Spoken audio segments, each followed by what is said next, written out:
Bhalchandra hole आज वसई विरार शहर महानगरपालिकेच्या मुख्यालयासमोर उभा आहे।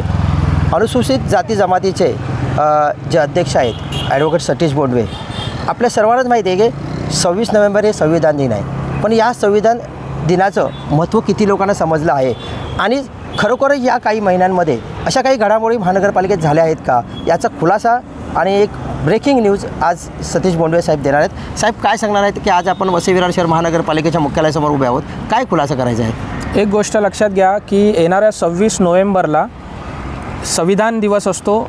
संपूर्ण देशामध्ये संविधानाचं जे महत्त्व आहे हे आपल्या सर्वांना माहिती आहे। हा देश संविधानावर चालतो आणि या संविधानाला सर्वोच्च मानून या देशामध्ये कारभार चालत असतो। परंतु मी आज आपल्या माध्यमातून एक अशी गोष्ट आज आपल्या समोर आणत आहे की वसई विरार महानगरपालिकेच्या या मुख्यालयामध्ये ज्या ठिकाणी मी उभा आहे त्या ठिकाणी आपल्याच वसईमधल्या काही नागरिकांनी आपले त्यावेळेचे तत्कालीन आयुक्त अनिल पवार यांच्याकडे मागणी केली होती की या प्रांगणामध्ये आपण संविधानाची उद्देशिका डॉक्टर बाबासाहेब आंबेडकरांनी राज्यघटनेतून आपल्याला दिलेल्या संविधानातून त्याची जी उद्देशिका आहे ती त्याचं या ठिकाणी स्थापन करण्यात यावी, जेणेकरून या ठिकाणी येणारे जे नागरिक आहेत, लोक आहेत, जनता आहे, विद्यार्थी आहेत, या सगळ्यांना त्याचं महत्त्व आणि त्या सगळ्या गोष्टी समजतील यासाठी मागणी केली आली। परंतु मी आपल्या सर्वांना सांगू इच्छितो की त्या मागणीला दुजोरा देत तत्कालीन आयुक्त अनिल पवार यांनी त्या उद्देशिकेला स्थापन करण्यासाठी सुरुवात केली, कामाला देखील सुरुवात झाली आणि त्याचबरोबर ते काम सुरू असताना, ते प्रवास येत असताना त्या ठिकाणी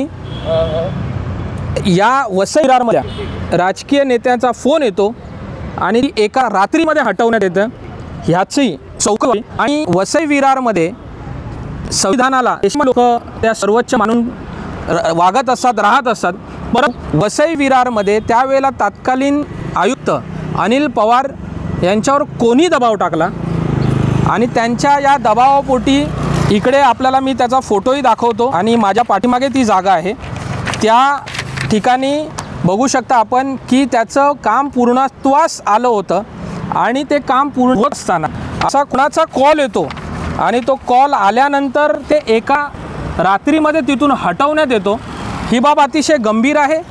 संविधानामधल्या लोकशाहीवरती, न्यायावरती, समतेवरती आणि समानतेवरती हा आपल्या सर्वांचा, इकडच्या नागरिकांचा आणि आपल्या लोकशाहीचा अवमान आहे। त्यामुळे ही अतिशय गंभीर आहे आणि या बाबीची चौकशी व्हावी यासाठी मी निवेदन आयुक्तांनाही कलेक्टरांना दिले आणि येणाऱ्या काळामध्ये 26 नोव्हेंबरला संविधान दिवस आहे। मी त्या ठिकाणी मागणी करत आहे की वसई विरार महापालिकेने या संविधान दिवसाच्या किमान अगोदर मंजुरी देण्यात यावी आणि याच ठिकाणी पुन्हा एकदा त्या संविधानाच्या उद्देशिकेचा शिलाकोन जो आहे तो स्थापित करण्यात यावा आणि जर कोणाला काही अडचण असेल तर त्यांनी सर्वांच्या समोर येऊन त्याचा विरोध करावा आणि आम्ही या देशामध्ये, या देशाचे नागरिक म्हणून आज या ठिकाणी आलेलो आहोत आणि आमची मागणी राहील की या ठिकाणी संविधानाची उद्देशिका स्थापित करण्यात यावी। सर, सर्व जनतेसाठी तुम्हाला दाखवतो, हीच ती कौन्सिला इथे बसवलेली होती।